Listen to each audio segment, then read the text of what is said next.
Ahí sentaditos, les invito para que abramos nuestras Biblias en la carta del apóstol Pablo a los Romanos, capítulo número 8. Carta del apóstol Pablo a los Romanos, capítulo número 8. A partir del verso número 12, dice la palabra del Señor. Así que, hermanos, deudores somos, no a la carne, para que vivamos conforme a la carne. Porque si vivís conforme a la carne, moriréis. Mas si por el Espíritu hacéis morir las obras de la carne, viviréis. Porque todos los que son guiados por el Espíritu de Dios, estos son hijos de Dios. Pues no habéis recibido el espíritu de esclavitud para estar otra vez en temor, sino que habéis recibido el espíritu de adopción, por el cual clamamos, Abba Padre. El Espíritu mismo da testimonio a nuestro espíritu de que somos hijos de Dios. Y si hijos, también herederos. ¿Herederos de quién? De Dios. Y coherederos con Cristo, si es que padecemos juntamente con Él, para que juntamente con Él seamos glorificados. Pues tengo por cierto que las aflicciones del tiempo presente no son comparables con la gloria venidera que en nosotros ha de manifestarse. Dejemos hasta ahí la lectura. Incline su rostro un ratico ahí donde está y de corazón dígale al Señor que Él le hable. Dejemos a un lado aquellos problemas, preocupaciones, de pronto prejuicios, y que el Señor hoy sea hablando a nuestras vidas. Soberano Jesús, ahora mismo nos disponemos para oír tu palabra, que es la que sana, la que fortalece, la que aviva, la que consuela nuestras vidas, Señor. Permíteme hoy transmitir este mensaje que ya me has dado, para que todos seamos hoy edificados bajo el conocimiento de tu palabra y entendamos, oh Dios, el gran privilegio de ser llamados tus hijos.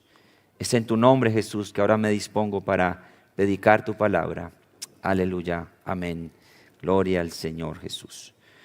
Quiero enseñar con el tema ¿cómo podemos estar seguros de que somos hijos de Dios?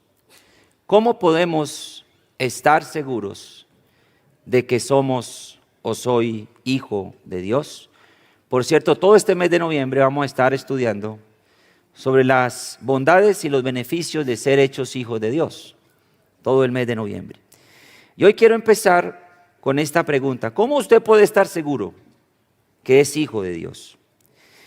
Hay dos cosas muy tristes en muchos que profesan ser cristianos, porque hay que entender que hay miles de personas en el mundo que hoy en día profesan ser cristianos. Y hay dos cosas tristes respecto a estos.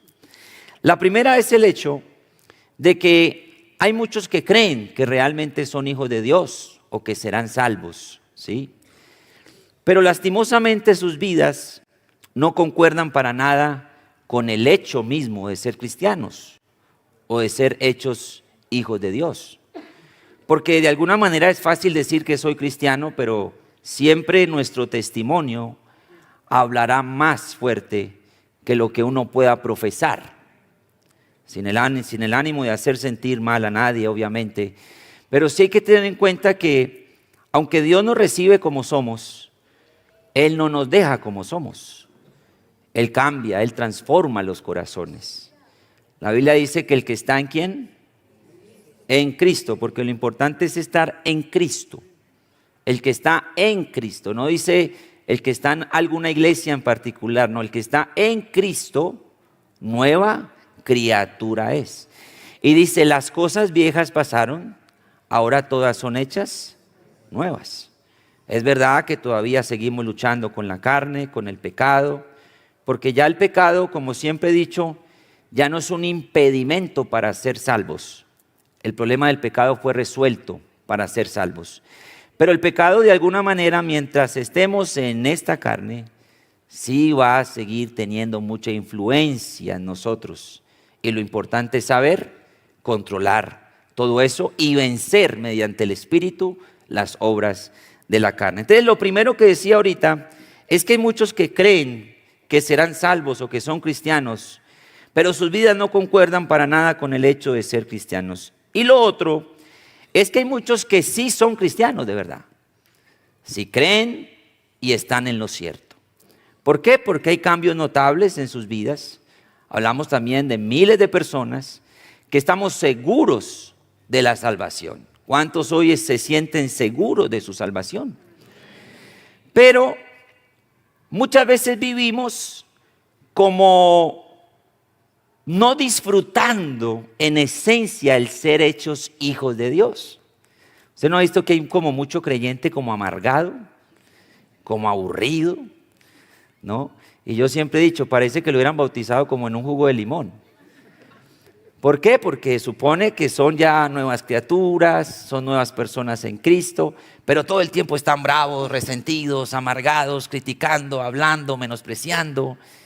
No disfrutan el hecho de ser hijos de Dios, ¿sí?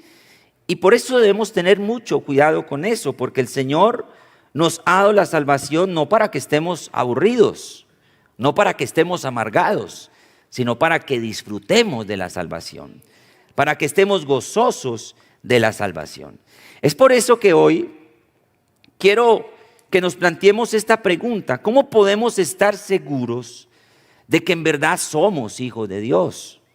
¿Cómo podemos examinarnos objetivamente para saber si soy realmente hijo de Dios? ¿Cómo pueden los creyentes disfrutar de la seguridad de ser hijos de Dios, de la salvación que ya tienen en Cristo? Ese es el tema de hoy. Y es interesante notar que la carta del apóstol Pablo a los romanos es de vital importancia para el cristianismo.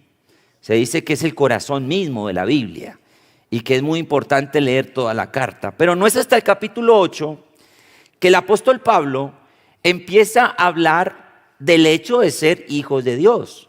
Mire que Pablo, si usted lee en su casa, desde el capítulo 1 hasta el capítulo 8 de la carta a los romanos, en ningún momento Pablo se refiere al hecho de ser hijos de Dios, en ninguna parte de la carta.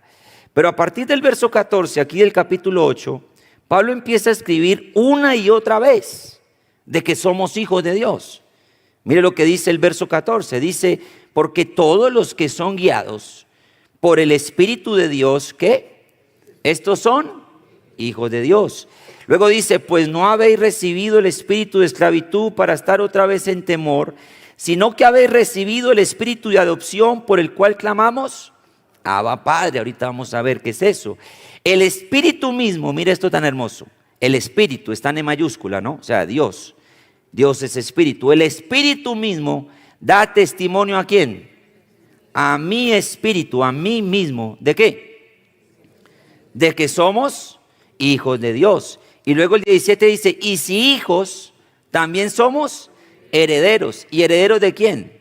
De Dios. Y coherederos con Cristo, si es que padecemos juntamente con Él, ¿sí? Para que juntamente con Él seamos glorificados. Y el verso 19, mire que también dice: porque el anhelo ardiente de la creación es el aguardar la manifestación de ¿quiénes? De los hijos de Dios. Y el verso 21 ahí mismo dice: porque también la creación misma será libertada de la esclavitud de corrupción a la libertad gloriosa de ¿quiénes? De los hijos de Dios. O sea, Pablo quiere aquí específicamente escribirle a los romanos y a nosotros por ende también, que disfrutemos de la certeza de que ya somos hijos de Dios. Y esto es un privilegio que nada ni nadie puede quitarnos. A usted le pueden quitar muchas cosas, usted puede perder muchas cosas, pero nada ni nadie puede quitarnos el privilegio de ser hechos hijos de Dios. Porque no depende de nosotros, porque no depende del comentario del otro, porque no depende de lo que dijo fulano y perano. No, es que usted no es un hijo de Dios. ¿Quién es usted para decir eso? El ser hechos hijos de Dios depende única y exclusivamente de la obra redentora de Cristo en el Calvario. Porque no somos salvos por las cosas que hagamos, sino por lo que Cristo ya hizo por mí en la cruz del Calvario. Pero volvamos a la pregunta, ¿cómo puedo estar seguro, pastor, de eso? ¿Cómo yo puedo saber que de verdad soy un hijo de Dios? Sobre todo a la luz de una verdad, y es a la luz de la verdad de que todavía sigo teniendo luchas con la carne. A la luz de la verdad de que la conciencia muchas veces me acusa. Y ahí es donde muchos todavía no se sienten merecedores de la salvación, debido a que son todavía muchas las luchas que tenemos. Luchamos muchas veces con los malos pensamientos. A ver, aquí ¿quién no ha tenido un mal pensamiento después de que se convirtió al Señor? Nadie puede decir eso. Seguimos todavía con malos pensamientos. A la luz de la verdad de que todavía seguimos siendo tentados. Somos tentados diariamente. Ahora, supóngase que usted cayó en esa tentación. La conciencia te va a acusar, lo más probable, Dios mismo, a través de su Espíritu Santo nos va a redarguir. Y es ahí cuando uno se pregunta y dice, ¿será que esta vez yo sí me convertí? ¿O será que yo no tuve una conversión genuina? ¿Sí? ¿Cómo saber si soy hijo de Dios a la luz de la verdad de que todavía sigo con emociones como la ira, el resentimiento, la amargura, de que todavía soy tentado a envidiar, de que todavía soy tentado a odiar, de que todavía soy tentado a hablar mal, a calumniar, a decir? ¿Cómo estar seguro de que soy hijo de Dios cuando sigo siendo tan humano, tan frágil? ¿Cómo estar seguro de que soy hijo de Dios cuando después de que me convertí al Señor me he equivocado muchas veces? He fallado. ¿Cómo estar seguro de que soy hijo de Dios a la luz de la verdad de que le he hecho promesas a Dios de cambio, pero he vuelto a caer en lo mismo? ¿Cómo puedo yo considerarme ser hijo de Dios a la luz de la verdad de que me siento inmerecedor, de que ni siquiera me siento apto para servir a Dios en la iglesia? Y el hecho de que ahora nosotros hayamos sido libres de la esclavitud del pecado y que ya nosotros no seamos condenados por el pecado, eso no significa que el pecado ya no tenga ninguna influencia en nosotros. Y es bueno que nosotros sepamos eso, porque yo me atrevería a decir de que uno de los tantos daños que nos ha hecho la religión o la religiosidad es que nos quiere meter en un molde de perfección en el que nadie cabe.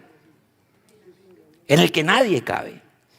Y cuando procuran como meternos en un molde de perfección en el que yo no quepo por mi propia naturaleza, entonces si yo hago algo que a la luz de esa religión o a la luz de esa falsa religiosidad está mal, entonces yo me siento inmerecedor. ¿Cuántos no luchan ahorita con tantos pensamientos? De pronto porque ya no se sienten parte de la iglesia, porque de pronto se equivocaron y dicen, no, ¿yo para qué vuelvo? No se sienten merecedores. Y eso es porque todavía no han entendido que aunque el Señor ya murió por mí, aunque ya está solucionado el problema del pecado, aún yo sigo con muchas luchas en mi carne. El mismo Pablo, ahí mismo en la carta a los Romanos, en el capítulo 8, porque todo eso está dentro de ese contexto, él dice, yo quiero hacer el bien, pero hay una ley en mis miembros que se rebela contra la ley de mi mente y me lleva nuevamente a pecar. Y mire que Pablo no está hablando de cosas que él hacía. Él mismo dice, yo soy un pecador, miserable de mí. ¿Quién me podrá librar de este cuerpo de muerte? Porque aunque llevemos muchos años de convertidos, porque aunque seamos servidores de muchos años, porque aunque llevemos muchos años en la iglesia, todavía seguiremos luchando con cosas propias del pecado. La pregunta es, ¿cómo puedo estar seguro de que soy hijo de Dios si todavía sigo con eso? La invitación obviamente no es a vivir pecando. La invitación es que aunque el Señor ya me liberó de la esclavitud del pecado, yo tengo que hacer todo lo posible en cuanto de mí dependa para buscar contrarrestar y ya no volver a participar de las cosas que antes hacía. Y eso solo se hace mediante el poder del Espíritu Santo. Y ahí es donde está el secreto. Por eso Pablo, por ejemplo en Gálatas capítulo 5, en el verso 1, Mire que Pablo dice, estad pues firmes. Y él dice que en la libertad con que Cristo nos hizo libres, y mire que él da un consejo y dice, y ya no estéis otra vez, ¿cómo? Sujetos al yugo de la esclavitud. Eso significa, lo que Pablo está diciendo ahí significa que aunque usted sea un creyente de muchos años, pero si se descuida, usted es susceptible a volver a ser esclavo del pecado. Usted es susceptible a volver a los vicios de antes. Usted es susceptible a volver a ser el mentiroso de antes, el adúltero, el fornicario, yo qué sé, el ladrón y todo lo que hacíamos. Si nos descuidamos, podemos volver a caer en lo mismo. Entonces, ¿cómo puedo yo o cómo puede un creyente ante esa realidad estar seguro de que es hijo de Dios? Y mire que Pablo nos da 3 evidencias del por qué yo puedo estar seguro de que soy hijo de Dios, y les va a encantar. Y miremos la primera evidencia de que somos hijos de Dios. Primero, somos hijos de Dios porque el Espíritu Santo es el que me guía. Porque somos guiados por el Espíritu Santo. ¿Sí? Mire lo que dice el verso 14. Dice, porque todos los que son guiados por el Espíritu de Dios, ¿qué? ¿Estos qué? Son hijos de Dios. Note que Pablo habla de una realidad presente. Dice, los que son guiados por el Espíritu de Dios son hijos de Dios. O sea, podemos estar seguros de eso. Lo mismo dice en el verso 16, mire cómo dice. Dice, el Espíritu mismo da testimonio a mí, Espíritu, de que somos hijos de Dios. Pablo no dice seremos, Pablo no dice fuimos, Pablo dice somos hijos de Dios. Así que la primera evidencia de que yo soy hijo de Dios es que soy guiado por el Espíritu de Dios. Ahora, es importante aclarar algo en este punto, y es que cuando hablamos de la guía que Pablo habla aquí acerca del Espíritu, no son para cosas específicas, como la carrera que voy a estudiar, el lugar donde debo vivir, con quién me voy a casar. Dios también nos ayuda en eso, pero hay que pedir sabiduría en oración para que el Señor nos guíe en esos diferentes contextos, ¿sí? Para entender esto, debemos ver el texto en su contexto, porque mire que Pablo acaba de decir en el verso 13 algo muy importante. Pablo dice, porque si ustedes viven conforme a la carne, van a morir.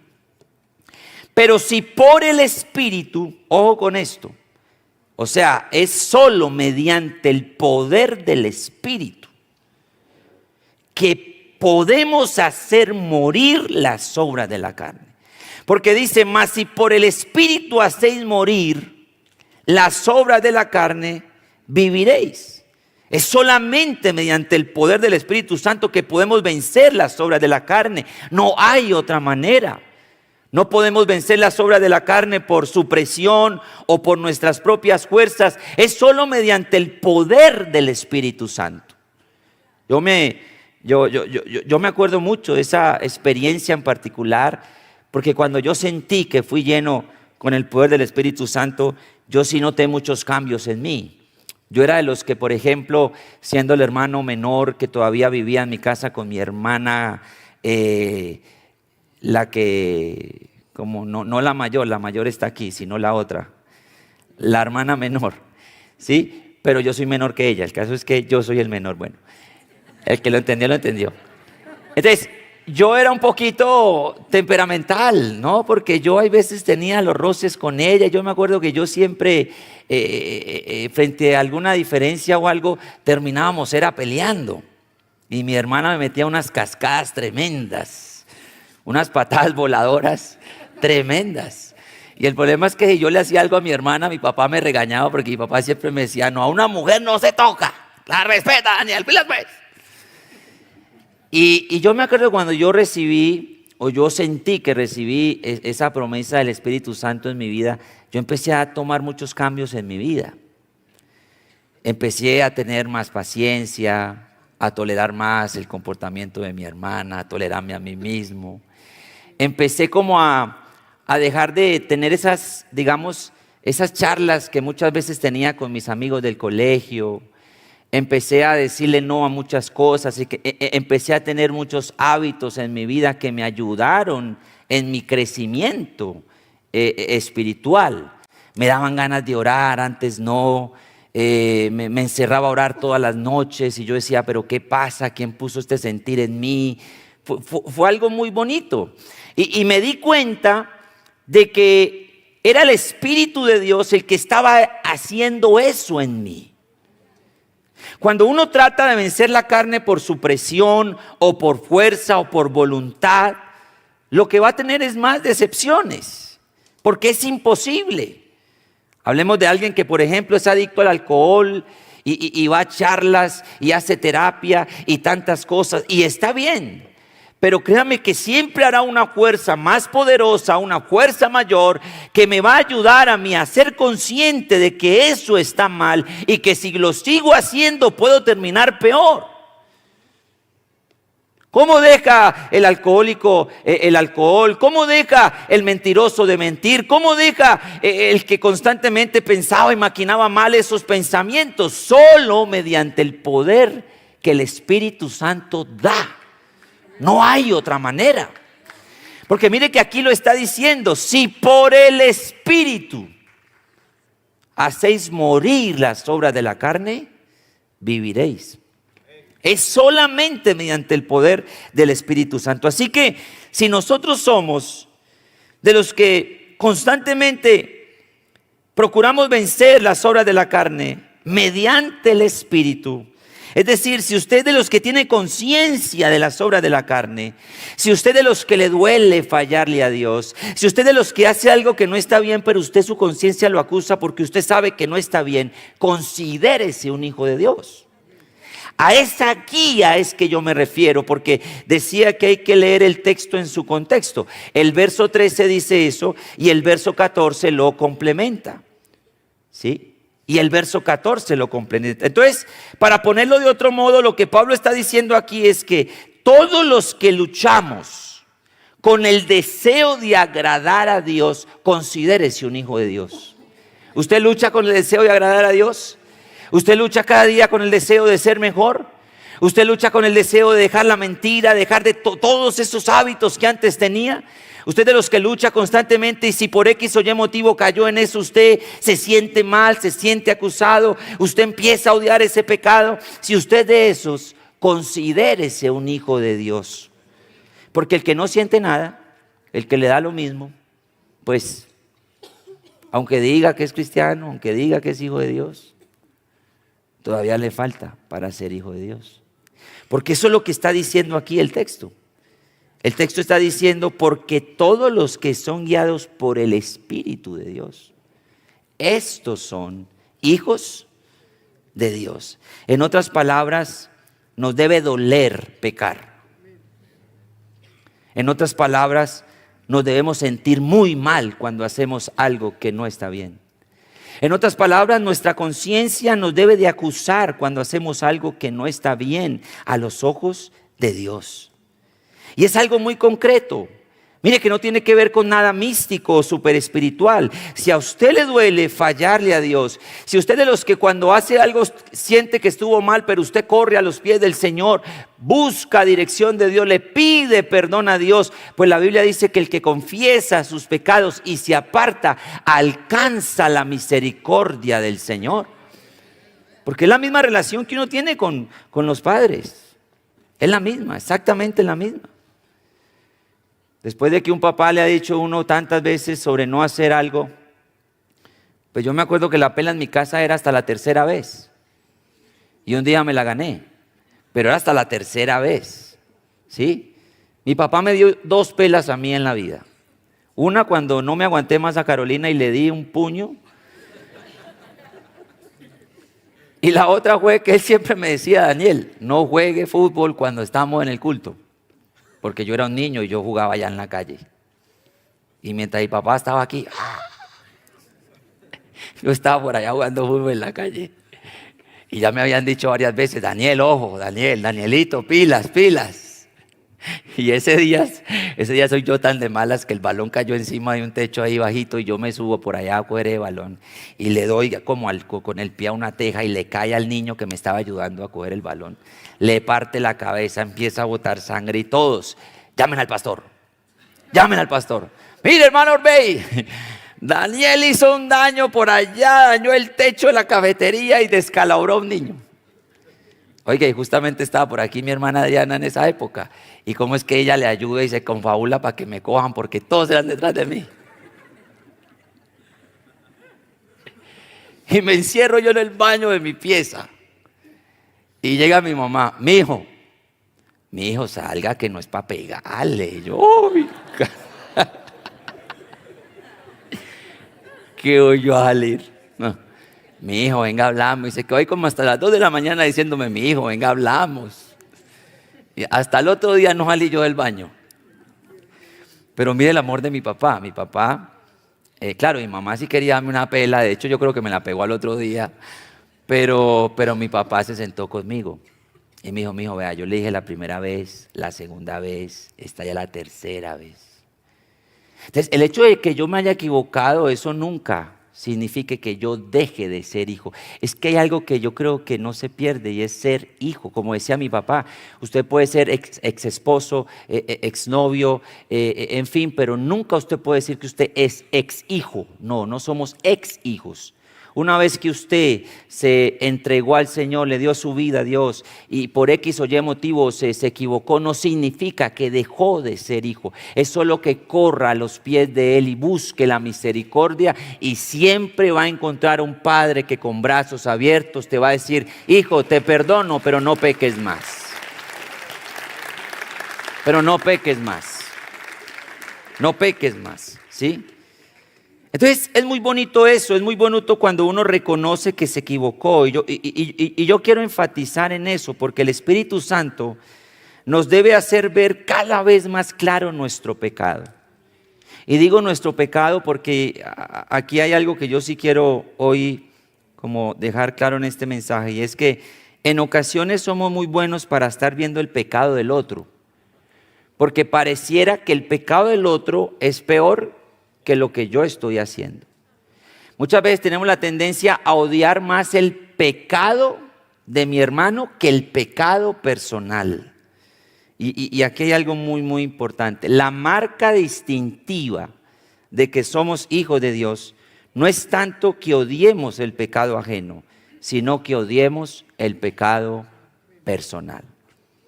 Mirémonos a nosotros mismos. Examinémonos a nosotros mismos. ¿Sabe qué le hace mucho daño a las iglesias? El estar juzgando.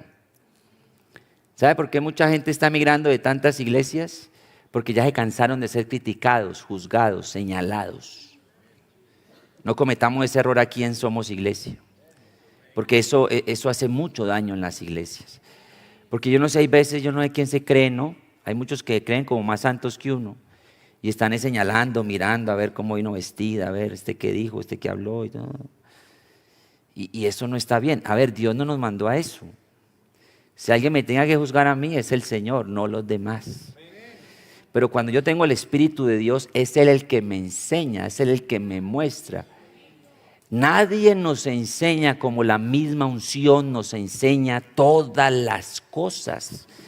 Esa es la gran diferencia, hermano, cuando uno tiene relación y religión. Porque cuando hay religión me intentan cambiar es con un mensaje de afuera hacia adentro, pero cuando hay relación es el Espíritu el que me cambia, el que me transforma, el que me hace nueva persona. Y yo no soy nadie para juzgar eso, porque Dios obra cuando Él quiere, como Él quiere, en la vida que Él lo desee. Y cada quien tiene una relación con Dios. Qué bueno que hoy sea el Espíritu Santo el que nos guíe, el que nos muestre. Oye, eso no está bien, oye, haz las cosas así. Cuando hay relación, hay obediencia. Cuando hay relación, hay cambio. Cuando hay relación, relación, hay un avance en mi vida. Cuando hay religión, yo hago las cosas por temor, yo me visto por temor, yo hablo por temor y todo lo hago por miedo, porque ay, qué tal que el pastor me vea, qué tal que la hermana me vea, qué tal que no podemos vivir así. La religión nos aleja realmente de Dios, la relación nos acerca al corazón de Dios y Dios en su amor me enseña qué es lo que yo tengo que hacer.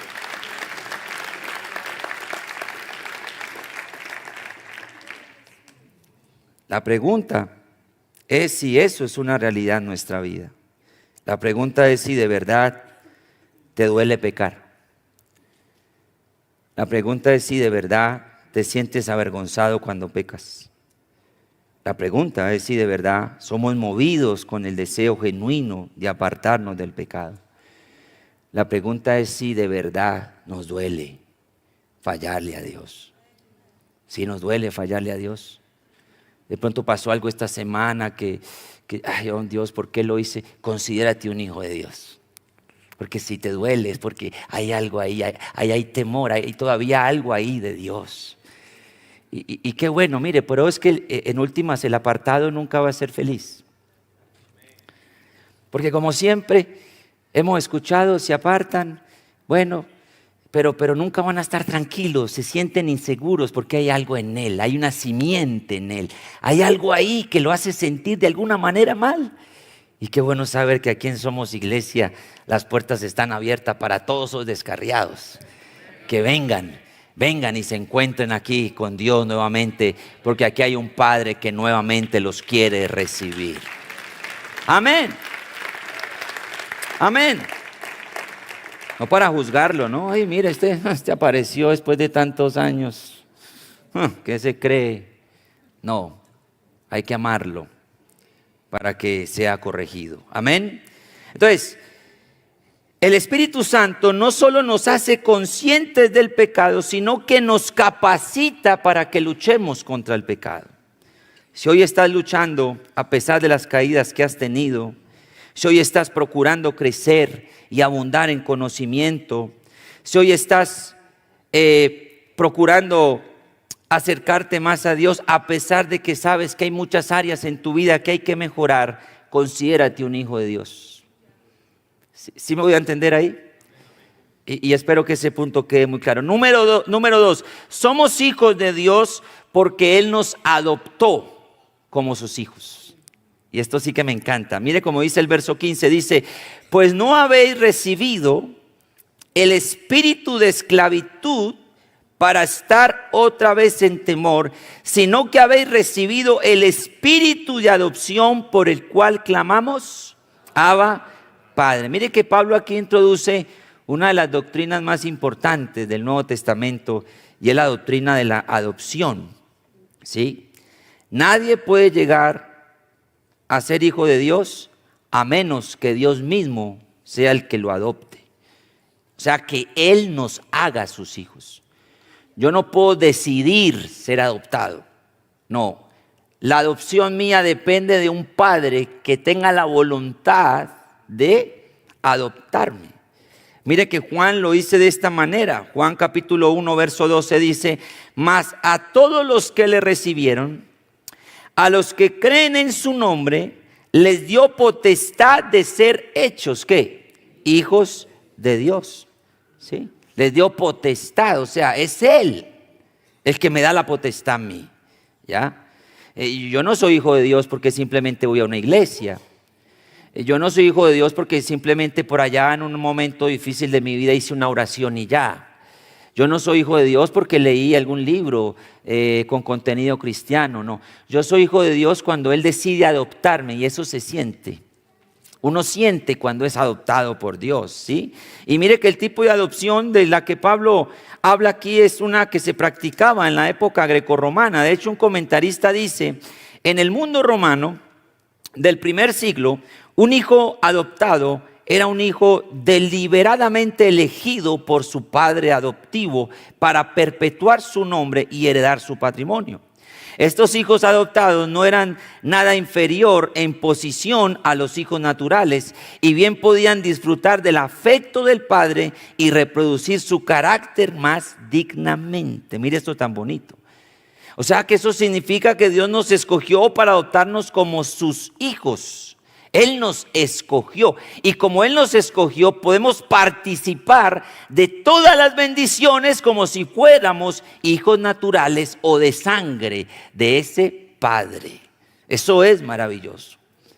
Efesios capítulo 1 verso 3, mire cómo dice, bendito sea el Dios y Padre de nuestro Señor Jesucristo, que nos bendijo con toda bendición espiritual en lugares celestiales en Cristo. Y el verso 4 dice, según nos escogió en Él antes de la fundación del mundo, para que fuésemos santos y sin mancha delante de Él, en amor, habiéndonos predestinado para ser adoptados hijos suyos por medio de Jesucristo. ¿Según qué?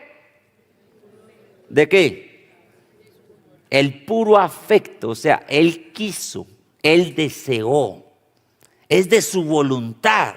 Según el puro afecto de su voluntad, para alabanza de la gloria de su gracia, con la cual nos hizo aceptos en Él amado. Alguien una vez decía, nadie se gana un padre ni tramita su propia adopción. Es decir, nadie puede decidir él ser adoptado, a no ser que un padre lo quiera adoptar. Es la voluntad de un padre la que decide adoptar a un hijo. No hay nada que un hijo pueda hacer para ganar ese estatus. Simplemente lo tiene que recibir. Y a Dios le plació por pura gracia adoptarnos como hijos suyos. Y mire que Pablo habla aquí de que por esa razón nosotros no podemos estar en temor. Porque notemos que Pablo habla del espíritu de esclavitud que nos lleva al temor. Nosotros no somos esclavos de Dios, somos hijos de Dios. No soy esclavo, soy hijo. Y vayámonos hoy con eso, porque eso tiene que ver mucho con el espíritu mismo de esta iglesia, o la esencia misma de esta iglesia. Porque aquí juega un papel muy importante el definir qué es un esclavo y qué es un hijo. Un hijo, y no sé si lo puse ahí en las guías, ¿sí? Un hijo obedece por amor. Un esclavo obedece por temor. Un esclavo obedece por temor. Un hijo obedece por amor. ¿Cuántos esclavos hay hoy en día que se creen cristianos pero obedecen por temor? Porque les da miedo. ¿Qué dirán? ¿Y qué van a decir? ¿Y qué van a pensar? ¿Y si me ven? ¿Y si no me ven? Están como siempre escondiéndose detrás de algo. Por temor. Esa es la mentalidad de un esclavo. Pero la mentalidad de un hijo es diferente, porque el hijo no obedece porque alguien le va a decir o no le va a decir, porque va a encajar o no va a encajar. No, un hijo obedece por amor. Él lo hace porque ama a su padre, porque su padre lo adoptó, no mereciéndolo, porque no merecíamos la salvación, porque estábamos alejados de la gracia de Dios. Pero Él, por el puro afecto de su voluntad, por pura gracia, nos dijo: yo puedo ser tu padre si tú me recibes a mí también como tu padre. Porque si alguno cree, es aceptado por el Padre y es considerado hijo de Dios.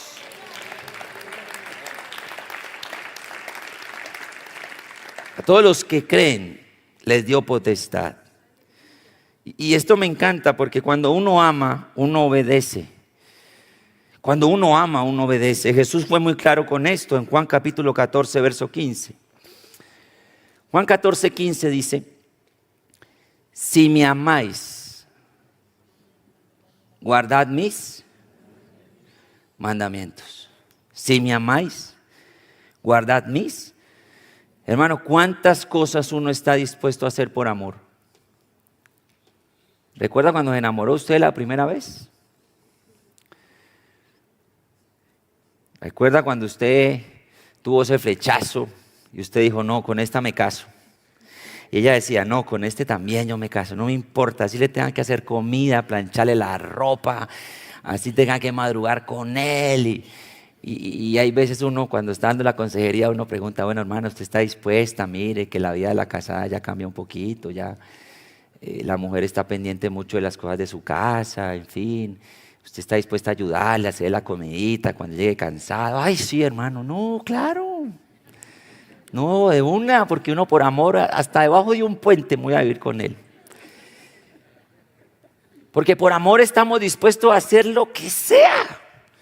Yo le dije a mi suegra, porque cuando yo le pedí matrimonio a Linda, mi suegra me dijo, Daniel, pero Linda apenas tiene 19 años. Saltacuras, ¿no? Entonces, usted le va a terminar de dar el estudio, porque mire que apenas graduar de bachiller. Y yo le dije, ay, eso es lo de menos. Y yo sin un peso en el bolsillo. Y papá me daba 1,5 millones porque era el asistente de él, y yo pensando en darle educación aquí en la Bolivariana. Y yo, no, esto está como muy duro, pero por algún lado me consigo la plata. Por algún lado me consigo la... ¿Está dispuesto, Daniel? Entonces el papá un día, muy sincero, el hermano Alfonso, que ya se fue con el Señor, me dijo, Daniel, vea, yo tengo que decir varias cositas de Linda. Venga, siéntese acá. Y entonces yo fui, vea, Linda no es que cocine mucho.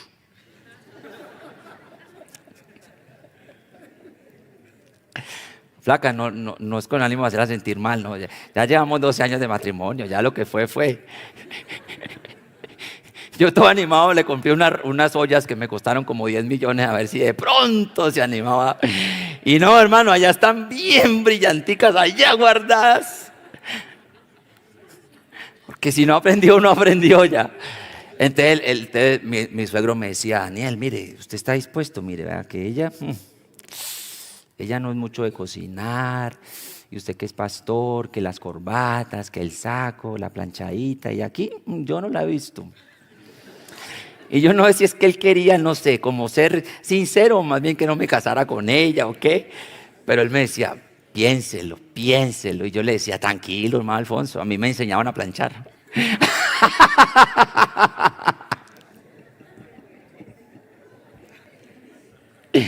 Tranquilo, hermano Alfonso, no me preocupe, no, o sea, uno enamorado, uno acepta lo que sea. No, yo la quiero a ella.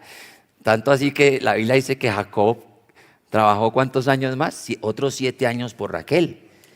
Porque, ¿cómo se llamaban los papás el papá de Raquel y Labán? Porque Labán lo engañó. El engañador terminó siendo engañado, porque Jacob era tremendo. Y ahí sí, como dicen por ahí, le metieron gato por liebre. Porque resulta que en la noche de bodas, al otro día se da cuenta que no era Raquel, sino que era Lea. Entonces, ¿qué pasó aquí? Entonces le sale Labán y le dice, no, es que aquí las reglas son estas. Si usted quiere llevarla más bonita, otros 7 años más. Él dijo, listo, otros 7. Y 14 años trabajó por Raquel.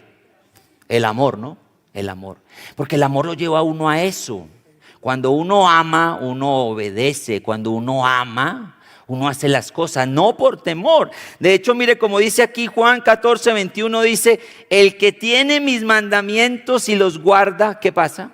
Pongámoslo ahí. El que tiene mis mandamientos y los guarda, ¿quién es?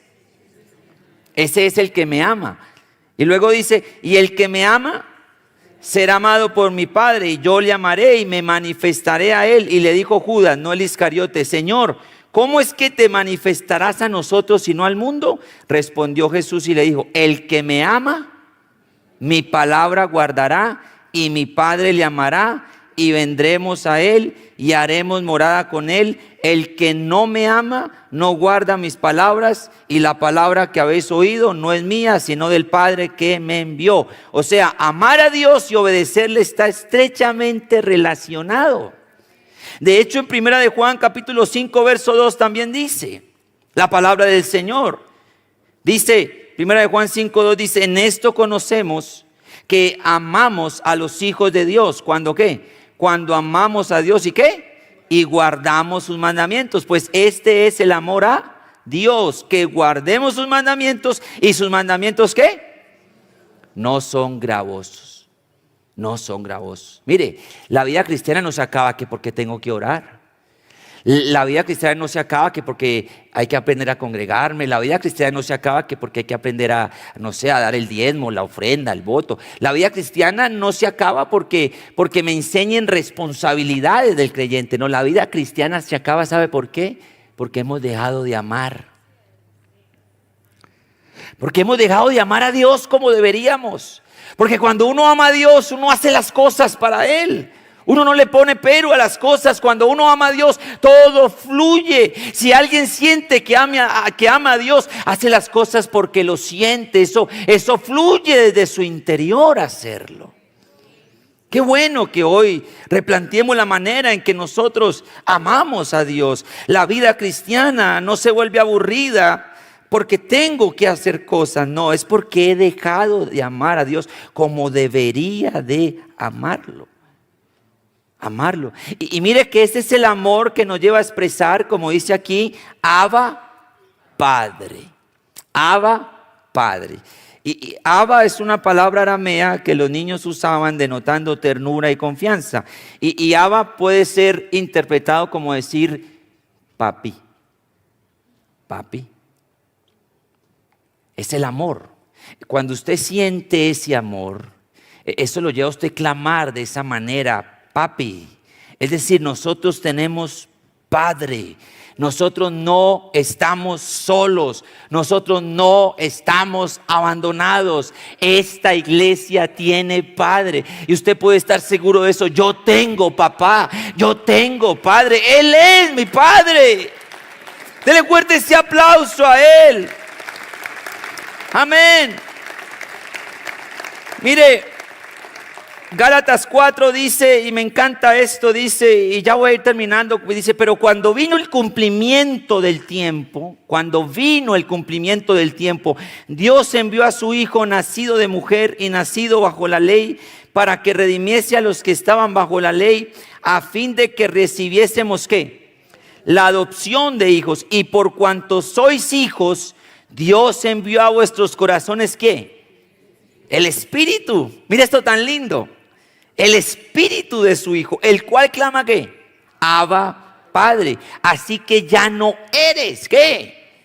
Sino ¿qué? Y si hijo ¿qué? No somos esclavos, somos hijos. Somos hijos. Si usted tiene el Espíritu de Dios, usted puede clamar con toda confianza: papá, te necesito. Papi, te necesito. Y eso es un clamor que fluye, porque yo soy su hijo. Eso me encanta. Eso me encanta porque es algo natural, no es algo improvisado.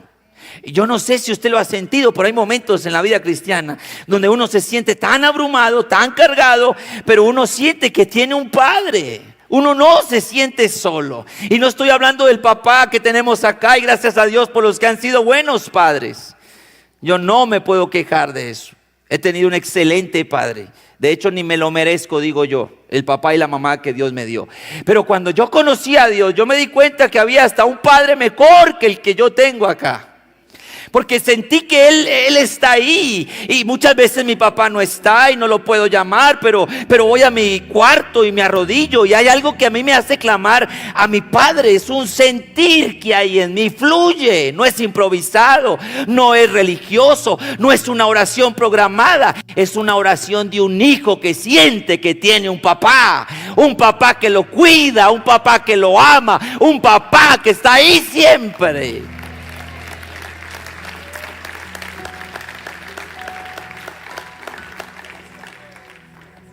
Eso me encanta, y esto nos lleva a la tercera evidencia de que somos hijos de Dios.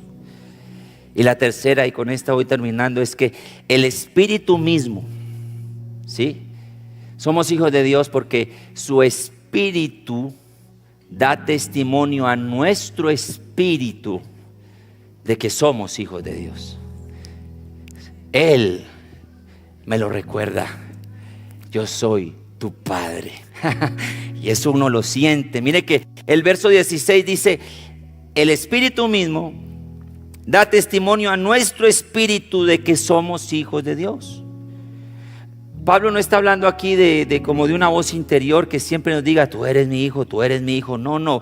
Pablo se refiere aquí a la experiencia que todos sentimos en nuestro interior de que yo tengo un Dios o un padre que me ama, de que Él me cuida. Es como una confirmación de Dios hacia nosotros. Es un sentimiento que yo no sé cómo explicarlo, pero dígame si usted no lo ha sentido. Uno siente que es hijo de un gran padre. ¿Usted lo siente? Usted siente que tiene un padre maravilloso. Es una confirmación, es un sentimiento que me lleva a mí a clamar a mi padre. Es algo tan natural, es algo tan espontáneo. Ser hijo de Dios se siente. Ojalá yo pudiera decirle, mire, venga y hagamos esto, hagamos aquello. Viene gente que lleva muchos años en la iglesia y puede que no sienta eso, porque no depende tanto de un ritual, depende de la fe que usted ponga en Jesucristo, de la fe. Y cuando usted es hijo, usted siente que es hijo, usted siente que tiene un padre. Es un sentimiento que me lleva a mí a clamar a Él. Es algo tan natural, tan bonito, sobre todo en los momentos de agonía, en los momentos de incertidumbre, en los momentos de desesperanza. Usted siente que tiene un padre. ¿Puede alguien decir aquí que se siente hijo de Dios? Si de verdad que hay alguien que se siente ser hijo de Dios, gócese, esté contento, esté alegre, esté confiado. Empiece esta semana seguro, vaya y enfrente lo que tenga que enfrentar. Vaya confiado que usted va con su papá a su lado. No tenga miedo, no crea, Dios va conmigo, Él va conmigo. Tengo papá, tengo papá, tengo papá. Todo esto es un privilegio de ser hijo de Dios. Y ahora Pablo nos dice en el verso 17, y esto es lo que más me encanta. Después de que Él nos da estas 3 razones de ser hijo de Dios, luego dice en el verso 17, y si hijos, ¿qué más? ¿También qué? ¿Herederos de quién? Eso es lo que uno muchas veces dice, ¿cómo así heredero de Dios? O sea, Pablo entendió que él tenía una herencia. Pablo entendió que tenía una herencia. Una herencia consiste en todo lo que es de un padre que le queda a su hijo. ¿Quién aquí ha recibido alguna herencia? Comparta. Si alguien aquí ha recibido una herencia, pues sabe, ¿no? Es algo que le dejó el papá. Pablo entiende. Pero la pregunta es, ¿en qué consiste esa herencia? ¿Sabe quién es nuestra herencia? Dios. Porque mire que Él dice aquí, también herederos. ¿Y herederos de quién? ¿Herederos de quién? De Dios. Nosotros somos herederos de Dios. Es decir, Dios es mi herencia. Es mi herencia. Mire como dice Romanos capítulo 5 verso 1, dice, justificados pues por la fe, tenemos paz para con Dios por medio de nuestro Señor Jesucristo, por quien también tenemos entrada por la fe a esta gracia en la cual estamos firmes y nos gloriamos. ¿En qué? En la esperanza de ¿qué? De la gloria de Dios. O sea, no solamente vamos a contemplar su gloria, sino que vamos a compartir su gloria. Porque la Biblia dice que cuando le veamos a Él, seremos como Él es. La Biblia dice que nuestros cuerpos serán transformados y seremos transformados a la imagen de su mismo cuerpo. Nuestros cuerpos van a ser glorificados a la misma gloria con la que Él fue glorificado. ¿No le parece a usted eso algo maravilloso?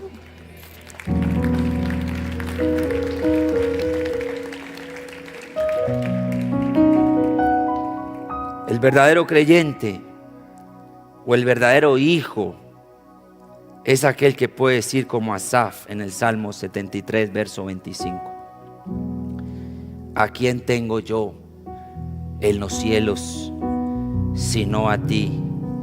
Y fuera de ti nada deseo en la tierra. Mi carne y mi corazón desfallecen, mas la roca de mi corazón y mi porción. Lo mismo decir mi herencia.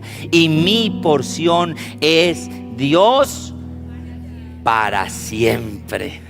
Y el Salmo 16:5, póngamelo ahí en la pantalla por favor, dice: Jehová, mire cómo dice el salmista, es ¿qué? La porción de ¿qué? De mi herencia y de mi copa. Tú sustentas mi suerte. Las cuerdas me cayeron en lugares deleitosos, y es hermosa la heredad que me ha tocado. Nuestra herencia es Dios mismo. ¿Por qué? Porque somos hijos de Él. Amén, amén. Y en ese contexto entonces que Pablo, ya teniendo ese discernimiento, él dice en el verso 18: y si hijos, también herederos, herederos de Dios, coherederos con Cristo, si es que padecemos juntamente con Él, para que juntamente con Él seamos glorificados. Y mire cómo Pablo se ve ya reinando con Cristo, porque él dice: pues tengo por cierto que las aflicciones del tiempo presente no son comparables con la gloria venidera que en nosotros ha de manifestarse. Sea fuerte, sea fiel, persevere, aguante lo que tenga que aguantar, pero por favor nunca se vaya, nunca huya. Nunca crea que no es hijo. Usted es hijo de Dios, amén. Y cuando Pablo dice aquí las aflicciones, es porque hay muchas aflicciones en el tiempo presente. No sé usted por qué está pasando esta semana, no sé qué noticia difícil recibió, no sé qué lo aflige, no sé qué le está quitando la paz. Reúna todo eso ahí en las aflicciones del tiempo presente, y reúnalas. Y por encima de eso dígale: Señor, esto no es comparable con la gloria venidera que en mí ha de manifestarse. En otras palabras, siga adelante en el nombre del Señor Jesús. No desmaye, no desfallezca. Dígale: Señor, aquí está tu hijo, yo soy tu hijo, ayúdame en esta debilidad, en este problema, en esta aflicción. Aquí hay un Padre hoy con los brazos abiertos. Y para terminar ahora sí, siempre que hablo acerca de ser hijo de Dios, se me viene a la mente aquella parábola tan conocida del hijo pródigo. El hijo pródigo perdió su herencia antes de tiempo y salió y se la gastó perdidamente, y algún día le faltó todo. Se pone a trabajar allí como cuidando unos cerdos. Y estando en esa condición, él dice: pero ¿yo qué hago aquí? ¿Yo qué hago aquí? Volveré a la casa de mi padre y le diré: Padre, he pecado contra el cielo y contra ti, ya no soy digno de ser llamado tu hijo, hazme como uno de tus jornaleros. Porque puede que hoy haya venido alguien que hace tiempo no se congregaba, que hace tiempo no venía. Qué bueno saber que llegó al lugar correcto. Y él considera en eso y decide regresar. Y cuando regresa y va a la casa de su padre, no encuentra un padre que lo rechaza, un padre que lo critica, no encuentra un padre que lo juzga, no encuentra un padre que lo va a hacer sentir mal, no, encuentra un padre que lo abraza y le brinda misericordia. Y dice: este mi hijo se había perdido, pero ahorita es hallado. Hagamos fiesta. Y el hermano mayor le da como algo de celos o envidia. Y bueno, y papá, tú nunca hiciste algo así para mí. Y el papá le dice: pero es que se había perdido, pero ahora ha regresado. Porque la condición de hijo nunca se pierde. Si algún día le diste tu corazón al Señor, si algún día fuiste bautizado en su nombre santo para el perdón de los pecados, si algún día estuviste entre nosotros y por X o Y motivo te alejaste, aquí todavía hay un lugar para ti.